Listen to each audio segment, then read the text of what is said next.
Have you ever wondered why the Dodge Charger, Dodge Challenger, Dodge Magnum, and Chrysler 300 all drive kind of similar and they also resemble one another? Well, that's because a lot of people don't realize that underneath the surface, these vehicles have been riding on the same chassis as one another for the last 2 decades or so, and they were actually produced on the same assembly line in Canada. So the Charger, the Magnum, and the Chrysler 300 all launched in the mid-2000s on the LX platform, and they pretty much stayed in production all the way up until 2023, except for the Magnum. And the reason why the Magnum ended production in 2008 was because they needed to make room on the assembly line for the Dodge Challenger, which came out in 2008. And then for 2011, the platform was slightly updated and revised, and it changed the designation from the LX platform to the LD platform. And the Challenger moved over to its own derivative called the LC platform, which was just a slightly shortened version of the LD platform that the Charger and 300 rode on. And that would be why all 4 of these different models ride so similar whenever you drive them. They all have that heavy, planted, muscle car feel and attitude that a lot of the owners, like myself, have really come to love over the years. And this platform similarity would also explain why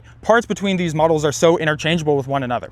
So pretty much all the parts on the Charger can pretty much swap directly over to the Chrysler 300 and the Magnum. There is a little bit of differences with the Challenger since that platform is a little bit shorter, so you run into some issues with the drive shaft and exhaust. But besides that, a lot of the parts, I'd say probably about 90% of the parts, are all the same and they're all interchangeable with one another. So there you have it. Let me know if you already knew this in the comments below, and make sure to drop a like and drop a follow for more content.